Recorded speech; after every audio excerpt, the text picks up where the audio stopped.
The key focus of the report is a call for a future-fit governance approach, highlighting anticipation, adaptability, and agility as essential qualities to effectively address the unique development challenges and opportunities faced by countries in the region, including Mongolia.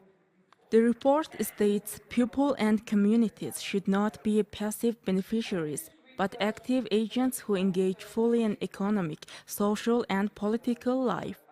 It emphasized the importance of building human security while remaining committed to a healthy environment and exercising careful stewardship of the planet for the future generations. The report comes at the time when the world is facing a lot of challenges and potentially very turbulent future. So it looks into the state of the human development in the region of Asia Pacific, but also it looks into why there is a need for change and how that change can happen. The report confirms, in fact, with that yes, Asia Pacific is a region that has been kind of the birthplace of the human development approach and export-driven growth. And it has progressed a lot over the past 3 decades in terms of the human development. But also the report comes with a very clear message, assessment that that advancement has recently stalled. There is a regression, in fact, that and that it has been marred with disparities within and between the countries, and that there is a digression at the moment. To empower people as active agents of change, the report urges countries to prioritize people's present and future needs. This includes revisiting strategies toward human development and growth, better integrating the two, and intensifying efforts to transform strategy into practice. Over the past 3 decades, around 90% increase in the Human Development Index for the region has been seen. This is the largest increase of that kind in the world, in fact. So that is extremely important to recognize. 1.5 billion people have been in this region have been lifted out of the extreme poverty. And that is a really impressive achievement. But that came at the cost of disparity. The disparity within the region, within the country still is persistent. And we talk there about disparity for women, for youth. Many people are still into the informal sector. Millions of people still work trapped into the formal sector, and a number of other vulnerable, marginalized groups. So that type of concerns the rapid growth, but also with the increasing disparities, characteristics of the region. And then the third that we have seen lately in the past recent years is about the trend of reducing of digression in the human development. And that came within the global context of pandemics, of that the impact of the war in Ukraine, or in general the cost of living crisis. That is a phenomenon that we have seen globally in 2022. With the Human Development Report, and that type of regression into the Human Development Index is also characteristic for Mongolia. The report underscores the importance of a strong focus on economic competitiveness and diversification when recalibrating growth strategies. It highlights that the human development cannot be achieved solely through economic growth. Recalibrating growth requires equitable and inclusive development to advance human well-being. The Human Development Index is based upon 3 indicators. The first one is the Life Expectancy Index, the second one is the Education Index, and the final one is the Per Capita Income Index, or the index related to employment. As I just mentioned in my report, Mongolia ranks 96th out of 191 countries in the world in terms of the Human Development Index. In two of the three main indicators, the Life Expectancy Index and the Per Capita Income Index, Mongolia lags far behind. Mongolia's Education Index is about average compared to other countries. So, when we are talking about the factors and indicators in the society, because the economy is connected, it's possible to recover the economy and reach other sectors of society through inclusive growth, and the three main indicators will support each other and move forward. According to the latest Sustainable Development Goals Progress Report, the Asia-Pacific region is not on track for achieving any of the SDGs. According to Mongolia's latest voluntary national review, presented in September 2023, out of the measurable 83 SDG indicators, only 32 are on track to meet their targets by 2030. Teachers and experts from Griffith University in Australia organized a training for trainers in emergency medical services to strengthen the skills of emergency responders. The training was attended by paramedics, emergency rescuers, and police officers in Ulaanbaatar and several provinces. EMS training will continue for 10 days. More than 70 professionals who attended the training will receive emergency medical service trainer certification. They will be able to return to their communities and organize training on handling emergency medical situations.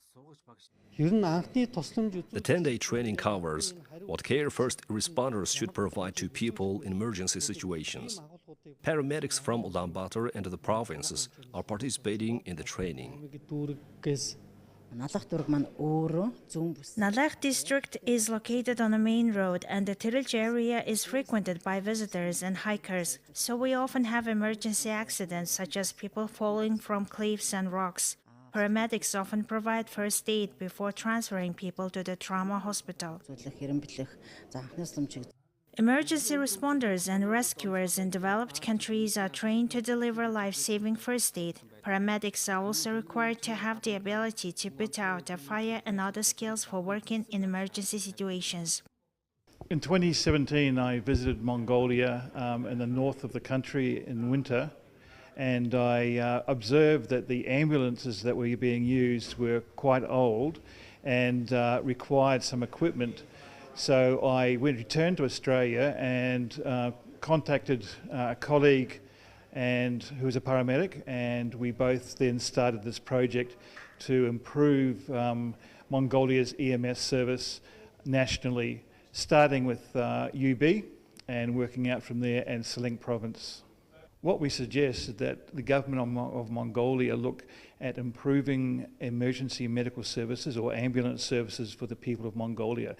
Improving those services means that patients will arrive in hospital in a much better condition, being better treated by doctors who have equipment and training. So part of our project is providing that training that they would not potentially get in their studies at university. So coming out of university and then being trained in pre-hospital care with better equipment means more lives will be saved in Mongolia.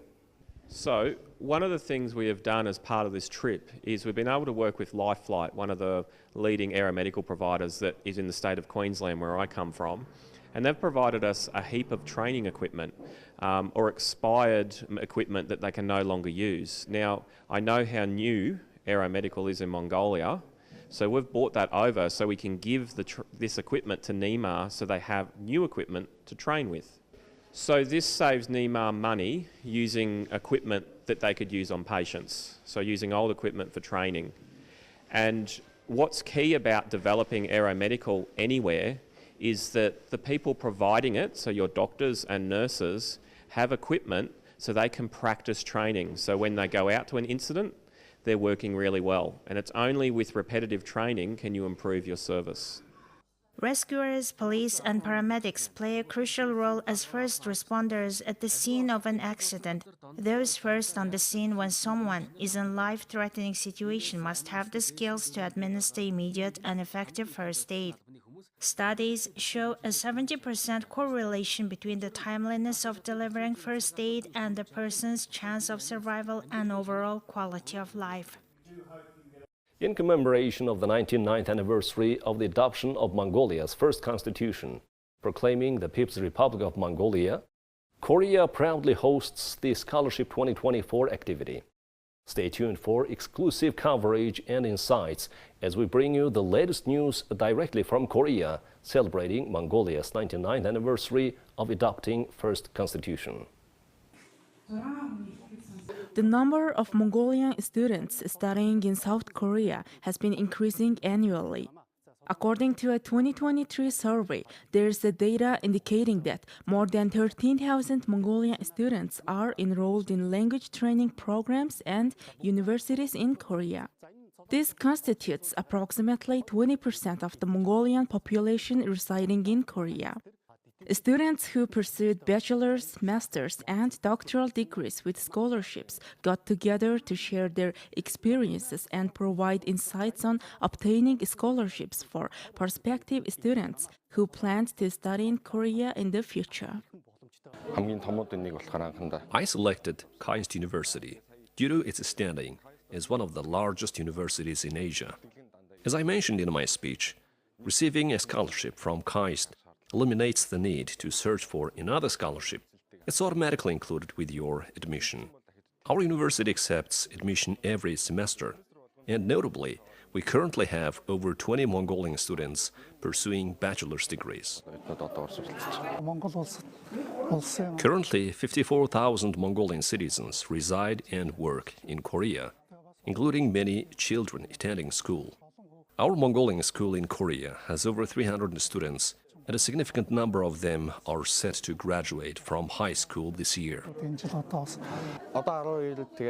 I am currently in the 12th grade, and my plan for next year is to pursue higher education at university in Korea. I would appreciate hearing from experienced individuals about the requirements for university admission and tips on securing scholarships.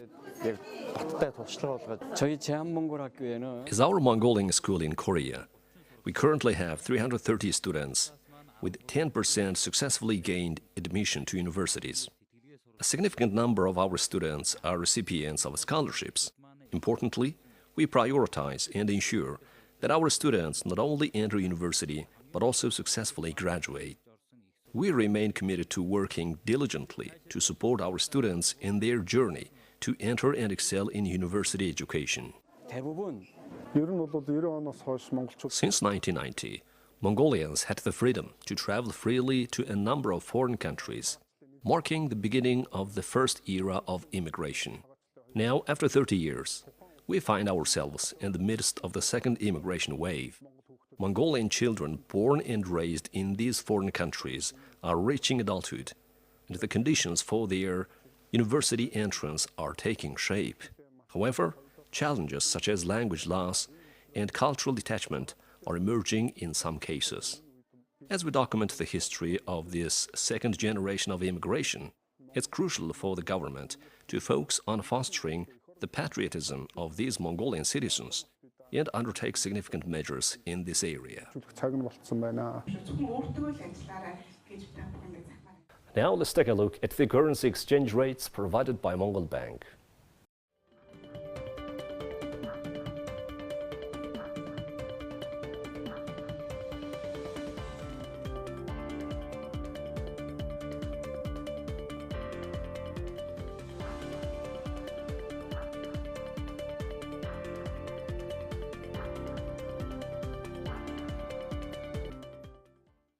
You're watching News Mongolia. Now let's take a look at the international news from our partner agencies. Israeli Prime Minister Benjamin Netanyahu said on Monday his country would continue its objectives of eliminating Hamas, freeing hostages held by the militant group, and preventing any future attacks in Israel similar to the one that occurred on October 7th. With regard to the hostages, we are continuing with the outline as agreed, and we are also continuing with the main goal we set, to bring about the release of our hostages, to complete the elimination of Hamas, and of course also to ensure that this threat will not repeat itself in Gaza, no matter what it was, and there will be no regime that encourages terrorism, educates for terrorism, and pays for terrorism. Netanyahu spoke at the start of a cabinet meeting to discuss the 2023 budget. That meeting was held after Qatar's foreign ministry said an agreement had been reached to extend the Israel-Hamas truce for another 2 days. Qatar, along with Egypt, has been the key mediator in the ongoing conflict between Israel and Hamas. The announcement comes on the final day of a 4-day truce between the warring sides, as they were preparing for a fourth exchange of militant-held hostages for Palestinians imprisoned by Israel. Early on Monday, Netanyahu met with German President Frank-Walter Steinmeier at the Knesset in Jerusalem.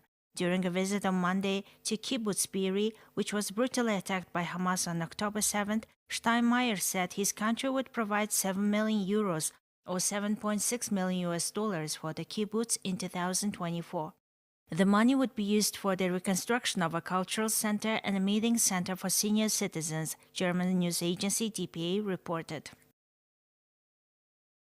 Now, let's take a look at the weather forecast for the world's major cities.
Well, that's all for today. Thank you for staying with us.